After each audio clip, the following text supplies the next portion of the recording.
तो दोस्तों आज हम पढ़ेंगे ऋग्वैदिक काल। ऋग्वैदिक काल 1500 ईसा पूर्व से 200 ईसा पूर्व या 600 ईसा पूर्व तक माना जाता है वैदिक युग। और वैदिक युग को दो भागों में बांटा गया है। ऋग्वैदिक काल, जिस काल में ऋग्वेद की रचना हुई उसे ऋग्वैदिक काल अर्थात 1500 ईसा पूर्व से 1000 ईसा पूर्व तक इसका काल माना जाता है। यह आर्यों के प्राचीनतम ग्रंथ है। ऋग्वेद जो है आर्यों के प्राचीनतम ग्रंथ कहलाता है। इस ग्रंथ में कुल 1028 सूक्त थी, जिसमें से 11 बालखिल्य सूक्त है। 10 मंडलों में विभक्त है यह। और ऋग्वेद के 10वें मंडल में जो पुरुष सूक्त है उसमें चारों वर्णों का जिक्र होता है। और आपको ज्ञात होना चाहिए कि यह वर्ण कर्म के आधार पर थे। वैसे ही ऋग्वेद में 33 देवताओं का वर्णन है। दशराग युद्ध 7वें मंडल में इसका उल्लेख है। यह युद्ध बहुत ही महत्वपूर्ण है। विश्वामित्र व 10 राजाओं का एक समूह था और वशिष्ठ और भरत कबीले के त्रिशु नामक कबीले के जो राजा सुदास थे उनका एक समूह था। तो सुदास की विजय हुई 10 राजाओं के विपरीत, इसलिए इसे दशराग युद्ध कहा जाता है। और गायत्री मंत्र जो है वो भी ऋग्वेद के 3रे मंडल में लिखित है। सोमरस, जिसे लोग पीते हैं, सोमरस, इसका सेवन देवता भी करते थे। इसका उल्लेख 9वें मंडल में है। और इस ग्रंथ में कुल ऋचाएँ जो मंत्र कहलाती है 10,600 से अधिक है। अब देखते हैं सामाजिक स्थिति।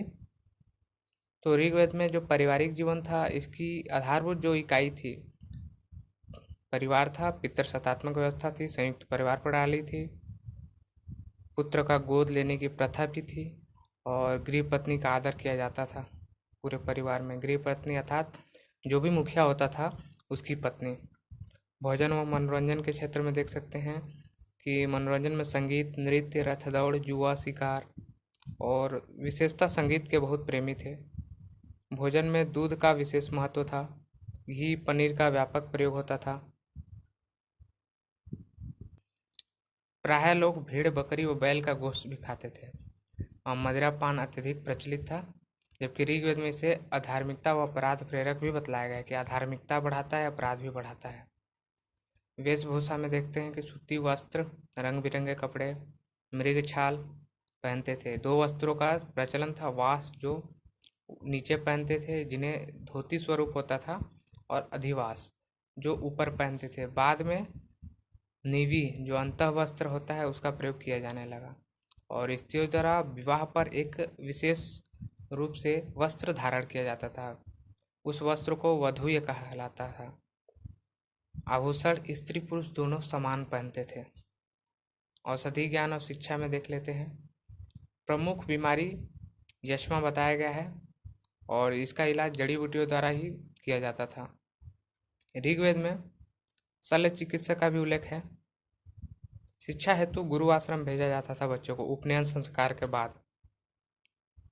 और शिक्षा का जो मुख्य उद्देश्य था वो धार्मिक साहित्यिक शिक्षा प्रदान करना था, जिसके द्वारा जो भी आर्य संस्कृति थी उसका प्रचार हो सके। अधिकांश विद्वान मानते थे कि उस समय के लोग लिखने का ज्ञान नहीं था लोगों का।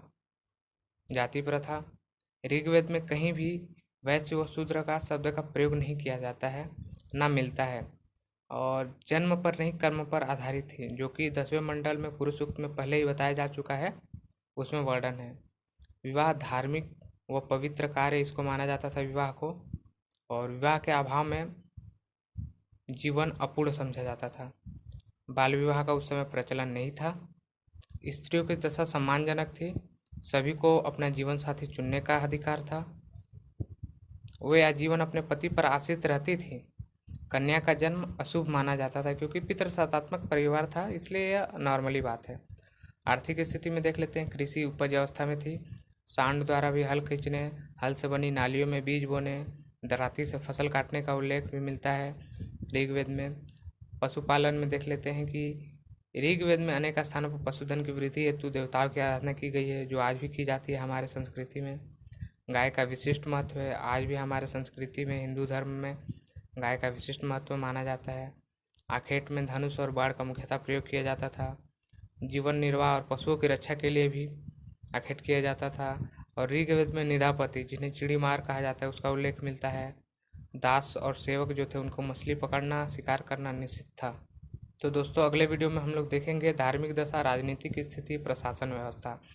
अगर आपको ये वीडियो पसंद आता है तो लाइक करें, कमेंट करें, शेयर करें। धन्यवाद।